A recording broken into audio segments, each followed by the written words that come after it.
Welcome students for our new session on control engineering for undergraduates of 7th semester mechanical engineering. Till now here we have studied about the modeling of physical systems, then the analogous system. Here in this session we are going to study about the block diagram algebra. In the block diagram algebra,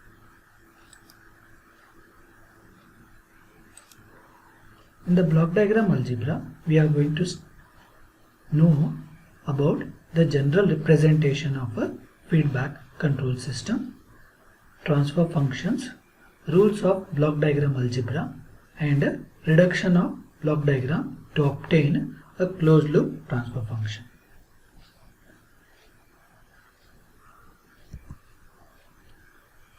Let's understand in detail about block diagram algebra, or popularly called as block diagram representation also. So, a control system may consist of number of components. In a control engineering, to show the functions performed by each component, we commonly use the block diagram. So, the need is basically to understand a complicated system. It is very difficult to analyze it if it is a whole system. With the help of a transfer function approach, we can find the transfer function of each and every elements of a complicated system. And by showing the system in a block diagram, we can have a better understanding. A block diagram of a system is a pictorial representation of functions performed by each component, and it shows the flow of signals. Such a diagram depicts the interrelationship that exists among the various components. Here the components may be of a flow of signal to the block and signal taken away from the path, that is from the takeoff point, and there may be summing of signals which may happen at a summing point. So the elements of a block diagrams are block itself and a branch point or a takeoff point with summing points also.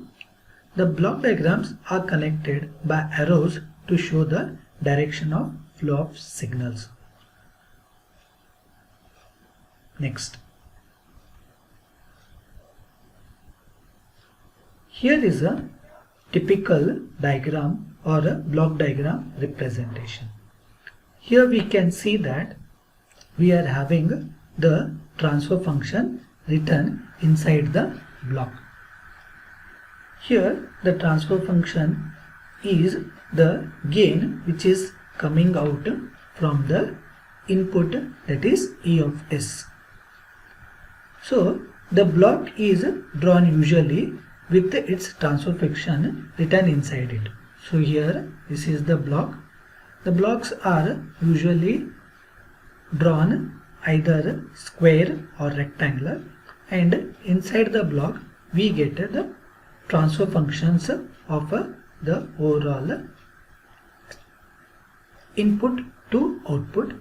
Here is another block for the feedback. So this is going to be the transfer function of its input to its output. And here we write these blocks usually in a capital letter and with the S domain, representing in a S domain form.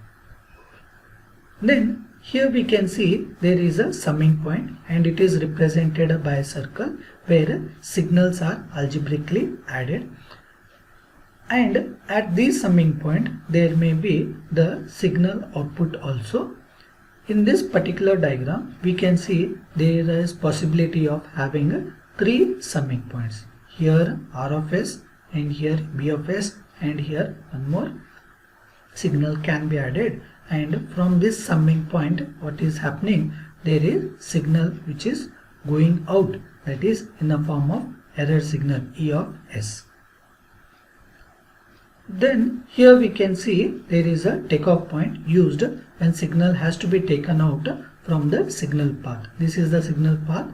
From this, if we want to take away the signal, so this is from where we are going to take the takeoff point, and it is shown by a dot or a node. Okay, and this signal is going to go through this feedback block. And to show the flow of a direction of signal, we take the assistance or a help from the arrowheads. So these arrowheads shows the direction in which the signals are flowing. So here you can see the arrowhead showing the flow of input to this G of S, and this arrowhead shows there is signal taken away from the signal path of a controlled variable C of S, and here the arrowhead tells that this is going to take away the signal from the feedback block H of S, and this arrowhead shows the signal input, that is reference R of S into the summing point. Hence, the block diagram representation is having various advantages also. It is very simple to construct and it makes the complicated system to understand easy, and moreover it tells about the functional of individual elements that can be visualized from the block diagram.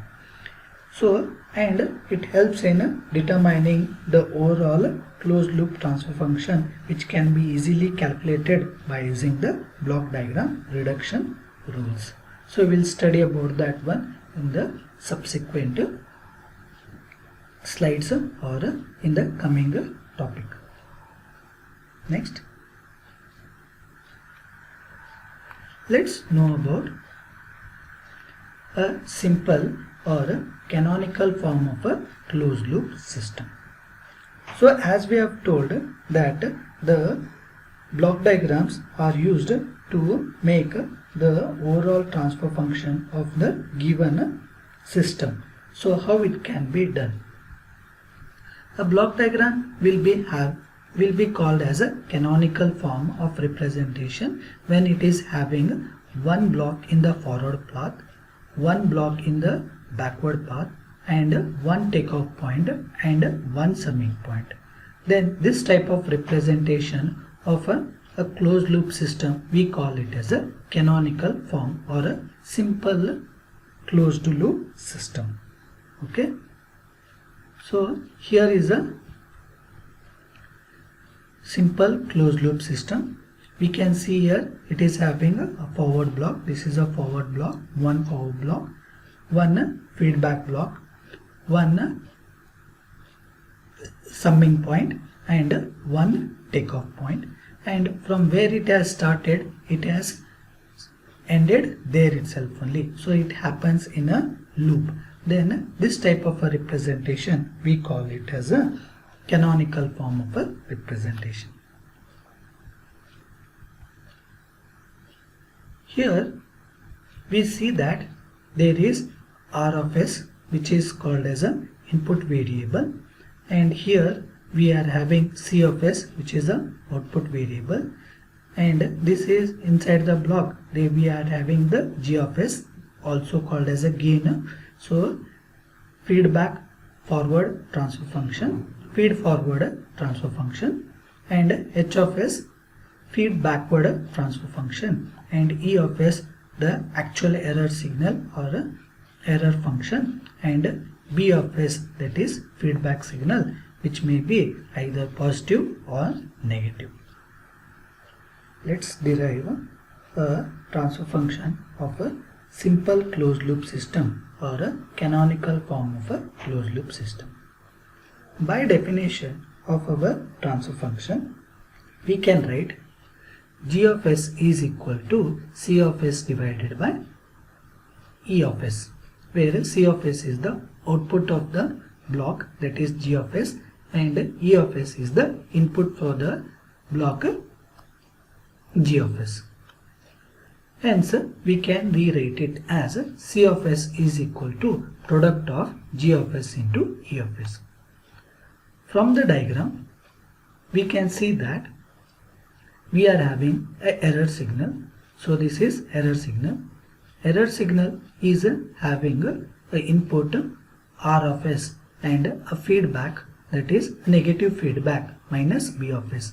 Hence, error will be equal to R of S minus B of S. So we will be getting this one, R of S minus B of S. Similarly, B of S is equal to the output from the block H of S is equal to product of H of S and the input which it is getting, C of S, which is taken away from this signal path. So B of S is equal to H of S into C of S. B of S is equal to this B of S, signal B of S is equal to the output here, it is C of S into H of S. Therefore, when we substitute B of S in the above, that is error signal, we get E of S is equal to R of S minus H of S into C of S. Replacing E of S in the above equation, in this equation E of S is replaced, we get C of S is equal to, GS remains there itself only, R of S minus H of S into C of S. This is what we get. Next, here what we do is we multiply G of S into this one, we get GS RS minus GS H of S into C of S. So this one, C of S is here, we will take it on the other side, we get C of S plus GS H of S into CS is equal to G of S into R of S. So C of S here, C of S is here, we can take it outside and we require the output, that is output here is, here this is the output. Okay, input to this system is, to this overall system is this one, R of S. We require it to bring into the output by input, that is C of S divided by R of S. Hence, C of S taken out, so here remains 1 plus G of S H of S equal to G of S into R of S. Rearranging the above terms on the left hand side and right hand side, we get the closed loop transfer function as output C of S divided by input R of S equal to the gain forward block G of S by 1 plus G of S into feedback block H of S.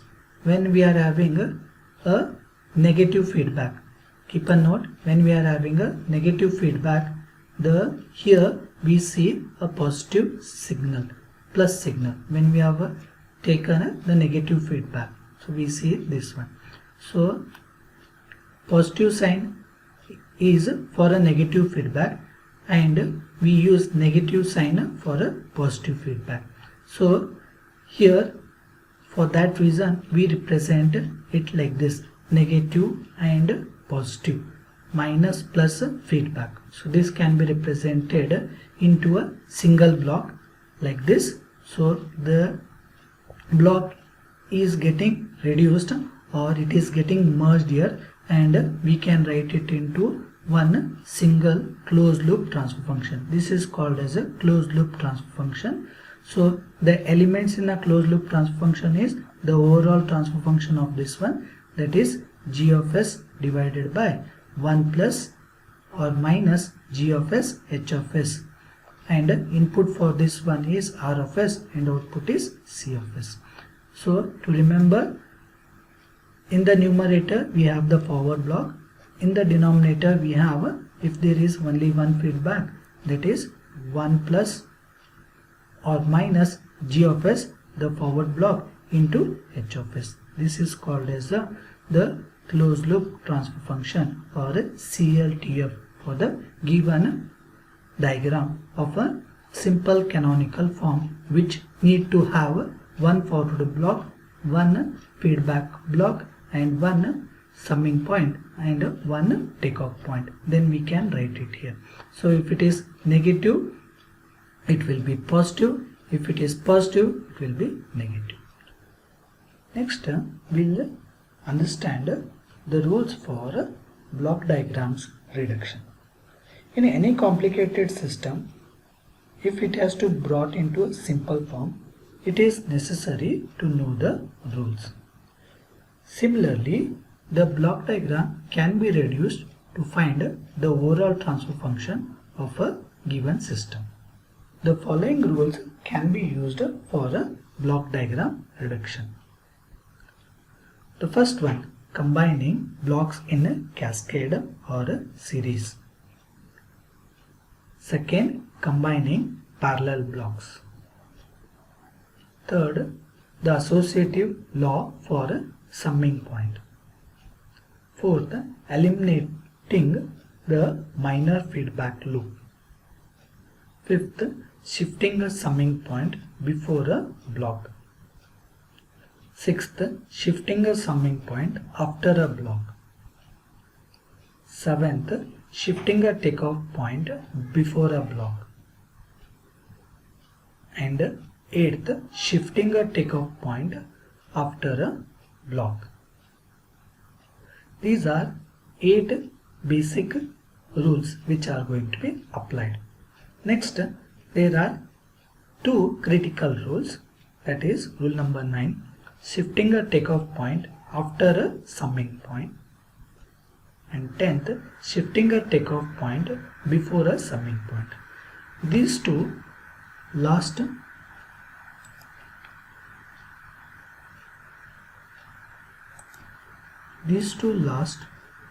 rules are going to be the critical rules, or we apply only at critical conditions. And mainly the rules which we apply is the first, second, third and the fourth rule. So this will be the primary rules which are very much essential. At some points, to reduce the block or to bring it into a canonical form, we need to use either of these or a combination of these rules. So this is these are the rules which are used for a block diagram reduction. Let's understand each rule one by one. The first one, combining the blocks in a cascade or in a series. The transfer function of blocks which are connected in series get multiplied with each other. Very important. The transfer function of blocks which are connected in series get multiplied with each other. How it is? Let's consider a system as shown in figure. So here, this one R of S and the forward block G1, the output here will be the multiplied part, that is R of S into G1. Next, this will be the input for the next block G2. So output from here will be R of S G1 into G2. And the output which is going to come here will be C of S. So C of S is equal to R of S G1, G2 and G3. So instead of three different blocks, only one block with a transfer function can be used as shown in the figure. The output in both the cases will remain same. Let's see it. So here R of S G1, G2, G3 in series, it will be written as G1 dot G2 dot G3, the product of all this. The output will be C of S. So this is called as a cascading. So writing all the three elements, if they are in series, it will be a product of all this one, G1, G2, G3. When we multiply this one, so R of S, it will be multiplied here, it will be coming out CS is equal to RS into G1, G2, G3. Same output we are going to get. Next, we'll go through the second one, combining the blocks in parallel. The transfer function of the blocks which are connected in parallel get added algebraically. Here, due consideration has to be given for the sign convention with each other. Let's consider a system as shown in the figure. Here we are having three blocks, G1, G2, G3. All three blocks are parallel. The input for all the three blocks is same, that is R of S. The output which is coming out of the forward block G1 is R of S G1, the product of R of S and G1, and output coming out of G2 is R of S G2. Output coming out of G3 block is R of S G3. Here R of S G3 is a positive input for the summation point. R of S G2 is also a positive input, but R of S G1 is a negative input at the summation. Hence, at the output we get the addition of all these three inputs. So it will be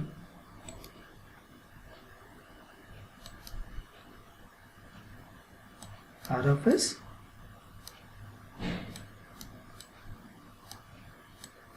common out of that one, product of G3 plus G2 plus minus of G1. This will be the output which is coming. So we can put this particular element into the block in this manner. So we get the block, a single block of G2, G3 and minus G1. It can be interchanged, no issues with this one. Input here is R of S and output here is C of S, and here the output will be equal to the product of R of S bracket G2 plus G3 minus G1. Here minus sign because we are having a minus summation. So we can replace the three different blocks into only one block with a transfer function can be used as shown in the figure. Here output in both the cases will remain the same. We'll continue the other rules in the next session. Thank you.